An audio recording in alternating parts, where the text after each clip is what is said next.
Hello and welcome back to Final Fantasy VIII with me, Matthew Caddis, aka Puggy. So today we will actually get to Ultimate Weapon, and indeed I will actually switch out Renoa for being off screen, but yeah. As I mentioned in the last episode, all of these fights are pretty much mandatory. You cannot run away from them, though you can still use at least Quistis's generator that makes quick work of these guys if you want to, which I do because I want to get to the real meat and potatoes of this dungeon, not some small fry, especially given my party's levels. All of them are at level 100 at the moment, including Zell, because, well, we'll kind of need to. And yes, the main reason I am not using any, well, I don't want to waste my remedies, or Asunas for that matter, but the main reason I'm not healing the poison is they'll just get re-poisoned by these monsters, so yeah. And yes, Odin still shows up in the dungeon, and yes, I wanted to do this before I go back to, before I go to, at the very least, Idia's house. I'll say that now. I want to do this before I get to Idia's house, so yeah. But that being said, yeah, not much I can say about this dungeon inside the deep sea disposal facility. Although we do get behemoths apparently as well. Seriously, behemoths. These monsters that use, dare I even say it, a lot of meteor spells. Seriously. Well, not playing the thing, that would have been quite a bit of a problem. Because, yeah, Meteor can easily do a lot of damage to your party, seriously. Kind of saw that again with the Ruby Dragons a few episodes ago when I was fighting, before I fought Bahamut, but, yeah.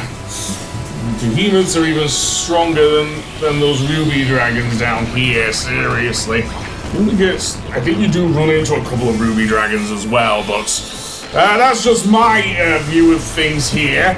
Other than that, yeah, most of these are going to go on for a while because of that.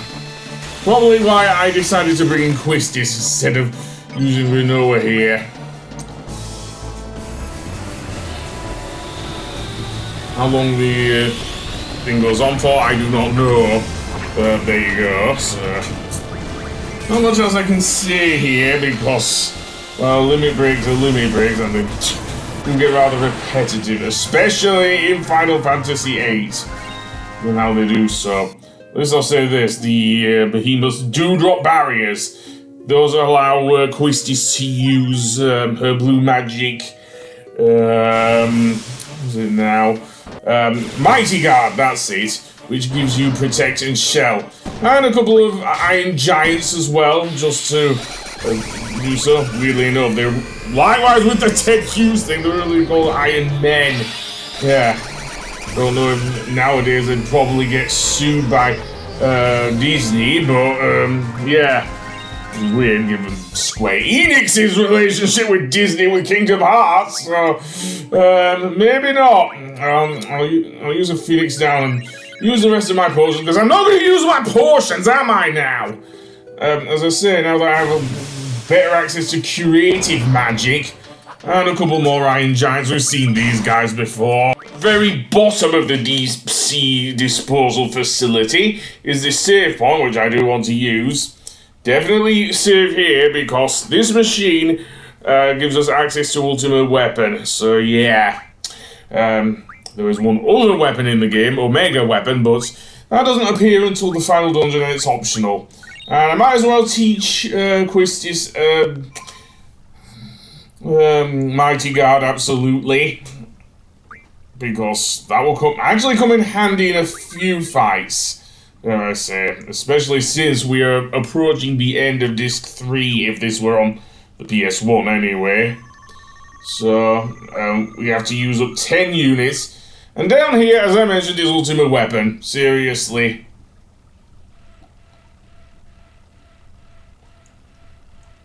I don't know though, unlike with Final Fantasy VII, if Ultima Weapon actually floats above the sky or whatnot. But apparently, in excavation? Oh boy, that does not sound good.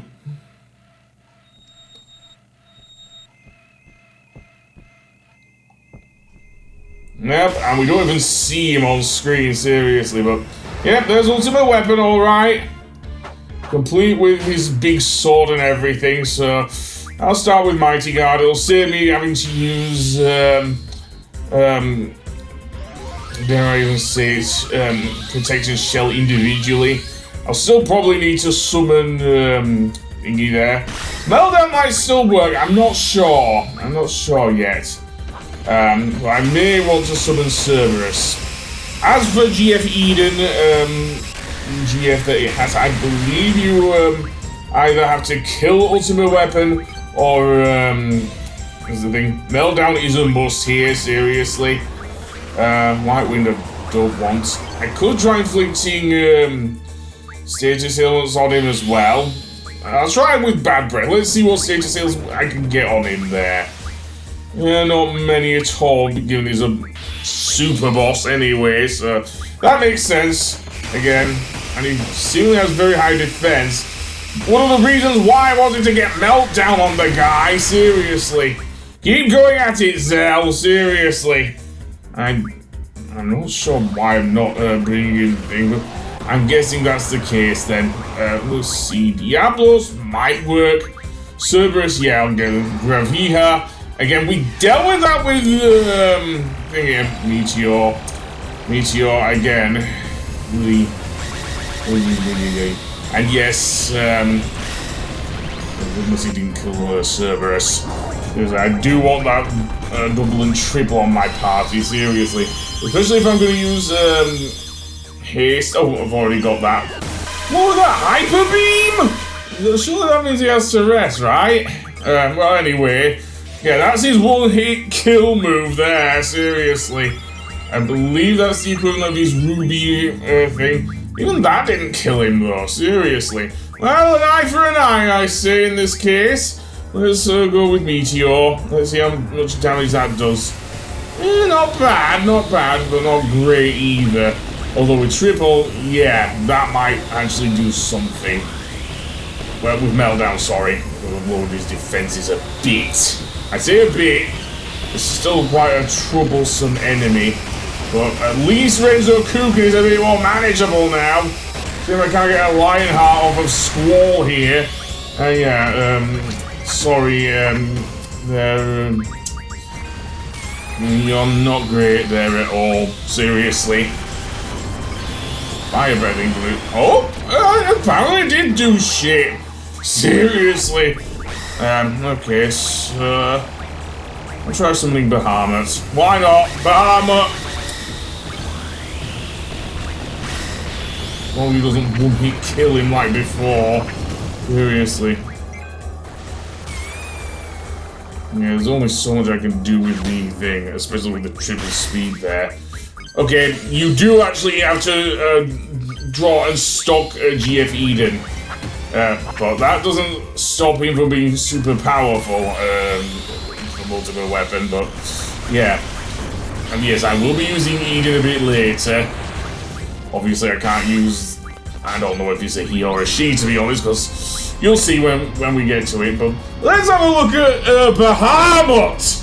Yeah, Bahamut. And Neo Bahamut and the other variants, Bahamut Zero, don't show up in this game. It's just original recipe Bahamut, so just Mega Flare here, which does look awesome, I will say that from the Dragon King. But there we go. Quite badass indeed. Does about 7,000 damage. Really good there. As for Cactuar, well, we'll get to him in a moment. Seriously, the only limit break I'm using here now is Renzo Kuken, which, fine. Still doing some damage with that Gunblade. Light Pillar, that's a new one. I believe that's the one-hit kill move. Yeah, it is. Although it didn't actually kill Zell there. Seriously, what hell? Now he's using it on all three of them. Somehow he got triple on me. Seriously. We did kill off Kaitoa. Okay, he only used it on 2 of my party. Fine, I guess. I thought maybe just use double. Micro missiles, I don't know. I'm not sure about micro missiles. You got me there, game. And also, if you are going to fight this guy normally, then definitely bring plenty of Kuragas and whatnot. Again, Triple Triad is your friend there. So are the refinement abilities as well to use up items, so that works, I guess.